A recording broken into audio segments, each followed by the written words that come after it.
结束了喀纳斯北疆赏秋之旅，回到了乌鲁木齐。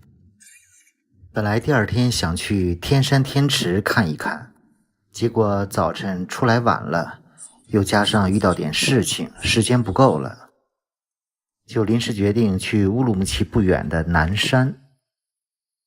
现在到了南山风景区比较精华的地方西白杨沟，以为这里是免费的，结果有门票45元。据当地人说，乌鲁木齐本地人几乎都不喜欢去天山天池，而更愿意来这里南山，而且把南山当作乌鲁木齐的后花园，怀着有点好奇的心态来这里看一看。连河瀑布还行，我还挺好看的耶哈，大量的毡房，就毡房看进去应该漂亮。住的呀，可以住10个人呢，这一大毡房。这个就蒙古族叫蒙古包，哈萨克就叫毡房了。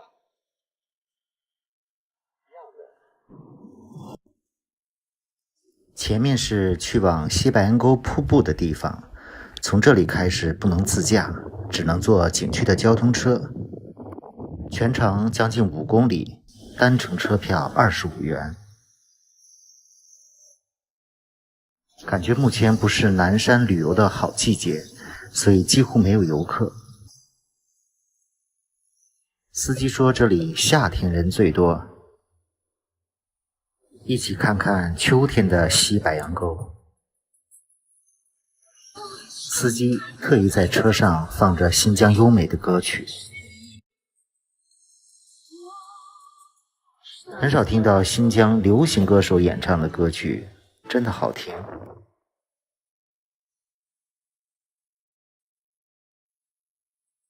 其实沟里的景色在新疆可以说到处都是，我估计本地人更喜欢去的是附近的免费的地方吧。今天带大家看一看这个收费的南山西白杨沟景区。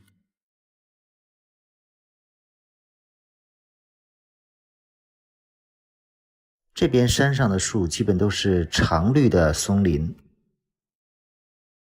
几乎没有彩林，所以秋色就逊色多了。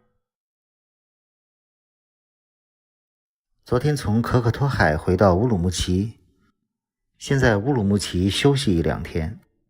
本来计划在新疆一直待到10月底，估计要先离开一段时间。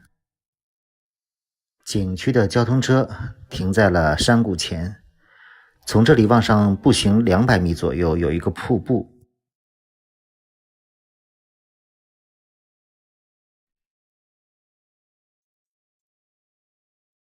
山谷的溪流之上架起了一座彩虹桥。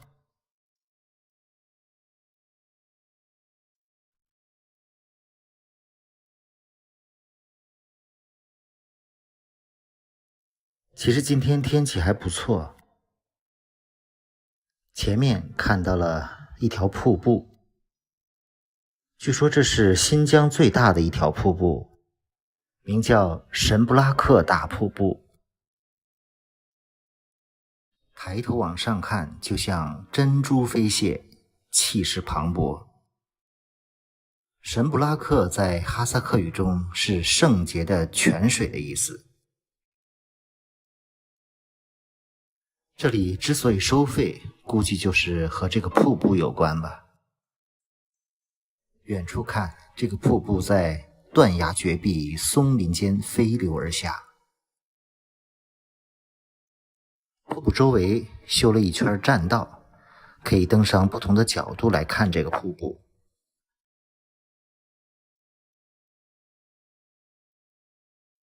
从这个角度望去，瀑布还有好几级。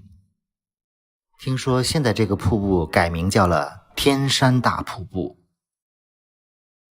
这个南山牧场的西白杨沟风景区离乌鲁木齐大概50多公里。返回的时候选择了徒步，因为这条沟里非常干净，当作林间散步了。这里虽然叫白杨沟，但是白杨树并不多，大部分还是云山。在这里走路的只有我们一行4人。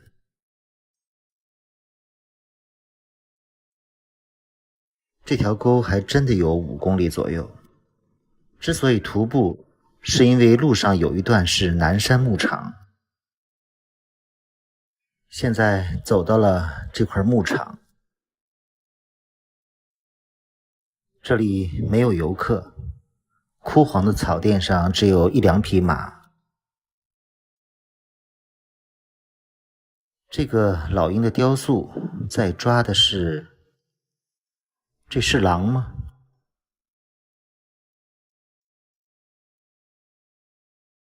如果是夏天，这里都是绿色的草甸，应该挺美。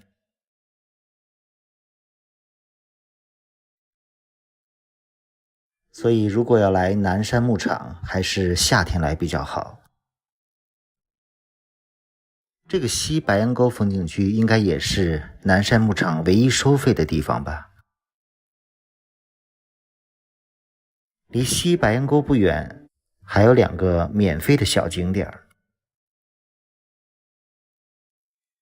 这里有个观景台，可以看到南山牧场里的一些小村庄。感觉夏天这里应该是个避暑的好地方。这里就是乌拉斯台的大平台。据说7月底8月初是它最美的季节，这种神秘的人气。可惜今天来的时间不对，感觉有点凄凉。所以如果你想在乌鲁木齐周边玩，如果想从天山天池和南山牧场来做选择的话，9月以后肯定是选择天山天池了。虽然天山天池价格比较贵，但是还是值得一去的。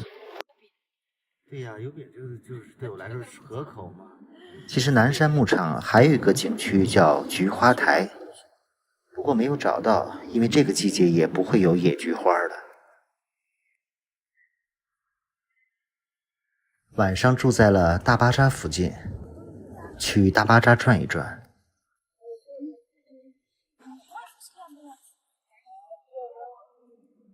大巴扎晚上还是很漂亮的。这个美丽的商业街区里有很多店铺，也有不少的当地美食。漂亮的宣礼塔，高大的观光塔，白天登上去好像30块钱。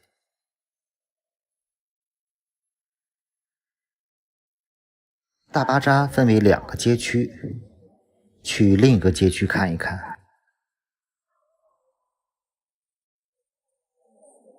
觉得有美食街的这边人更多一些。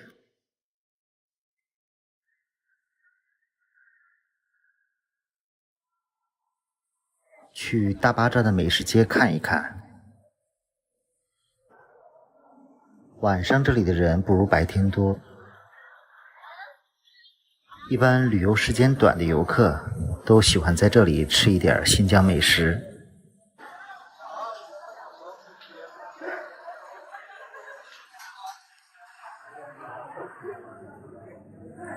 这里环境不错，也比较干净。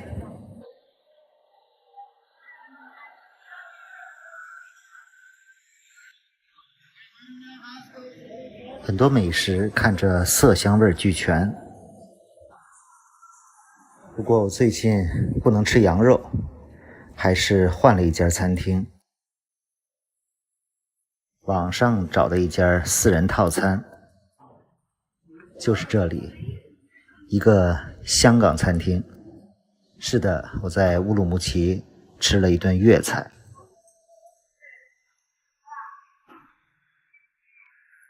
价格很便宜，一共158。不过在新疆吃粤菜，是不是有点可笑呢？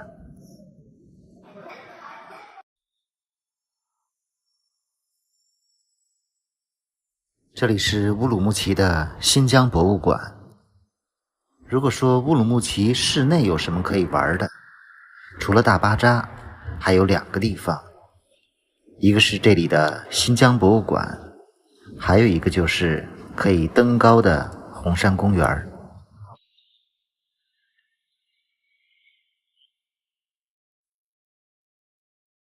很多人担心我是否还在新疆，谢谢大家的关心，我已经离开了新疆。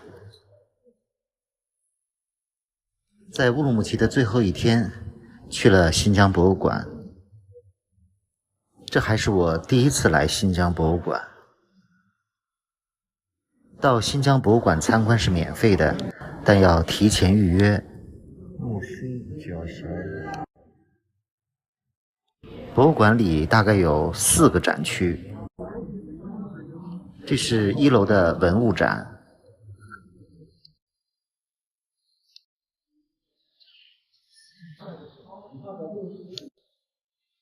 石头上刻的人形。新疆是中国最大的边疆多民族省区，地域非常辽阔，历史文明璀璨，从汉代一直到清代中晚期，包括新疆天山南北的很多地区都被统称为西域。由于这里特殊的地理位置和环境的多样性，这里有很多享誉天下的历史名胜古迹和闻名遐迩的历史文化瑰宝。在1楼的这个展厅里，展示了很多纺织品、玉器、金属器、玻璃器等等，充分体现了悠久的中国历史、灿烂的中国文化。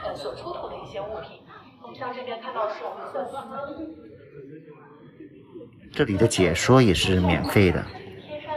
黄金直钩图，那么上面描绘的就是当时的这个维吾尔哈萨克的部落首领，那么积极向朝廷进贡时的一个场景。基本上去每个城市，如果有博物馆，都会去逛一逛。这个新疆博物馆对我最大的吸引力是2楼的展厅楼兰古尸，带大家去看一看新疆神秘的干尸。这是展厅的入口，逝者越千年。里面最令人瞩目的就是这个，这是楼兰美女啊。这就是楼兰美女。这是1980年出土的，这具干尸距今已经有3800年的历史，身高大概1.55米，目前的重量约是10公斤。看五官是一个典型的欧罗巴人。这个拍下来有什么用啊？这个细节，穿鞋呢。这个挖掘出来的距今3800年的女尸，当时可以说是轰动世界。展厅里还有其他的干尸展览，其中从小河墓地挖掘的比较多，有的干尸身高1.80米。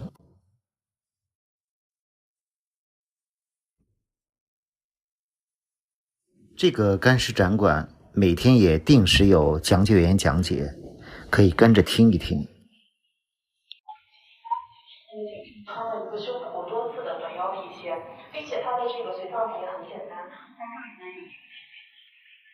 有这个小麦链。这个重新棺呢是由一整块胡杨木制作而成的，那么没有顶部。那么当人们去世以后，就将这个尸体放入其中，那么在现场宰杀3至4头祭祀用的活牛，将牛皮紧紧地包裹在重新棺之上。这是另外一个展馆，主要展示的是衣服、服饰。屏幕是互动式的，有很多的图文还是从敦煌那边发现的，都是敦煌石窟的。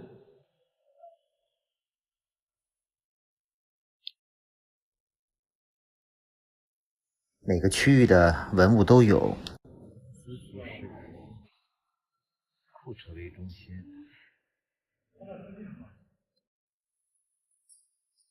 很多展品都非常珍贵，栩栩如生。头型，这个是1楼的另外一个大型展览，尤其里面展出了很多重要的历史人物。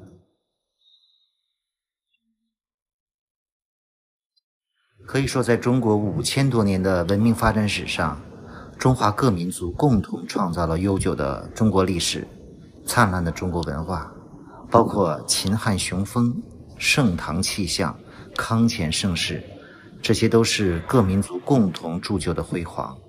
1884年，新疆这个叫法从1884年就开始了。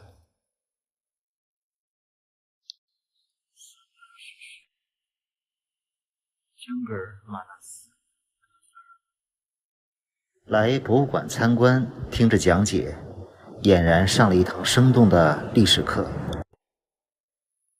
展厅里还有一些现代人物，尤其新疆是个歌舞之乡。我个人感觉这个新疆博物馆内容还是挺丰富的，如果有机会可以来看一看。离开了新疆博物馆，现在到了新疆市内的红山公园。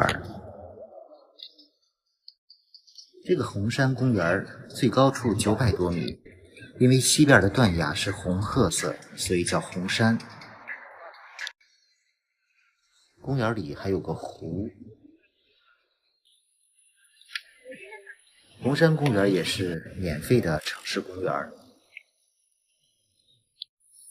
爬上台阶上山顶看一看。现在的红山公园大部分建筑都是80几年扩建时的东西。现在到了山顶，在这个观景台可以看到乌鲁木齐的城市风貌。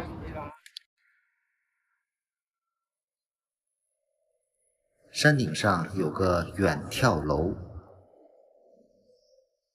这个楼从下面看很有气势，不过收费20元。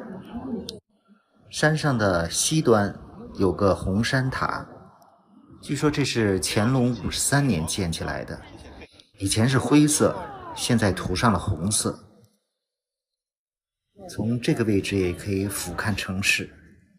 塔的下面有个林则徐的雕像。这个红山公园现在也是个4A 景区，一般来乌鲁木齐也都会来这里看一看。前面是红山公园的大佛寺，这个大佛寺据说也有1000多年的历史，不过解放前夕，红山也只有孤塔一座，这个大佛寺也只有山门一个，非常荒凉。现在的红山公园也是一座集旅游观光、古典特色、体育健身为一体的综合性自然山体公园，很受当地人的喜欢。今天要离开乌鲁木齐了，如果一切顺利的话，10月下旬还会去南疆看新疆的胡杨林。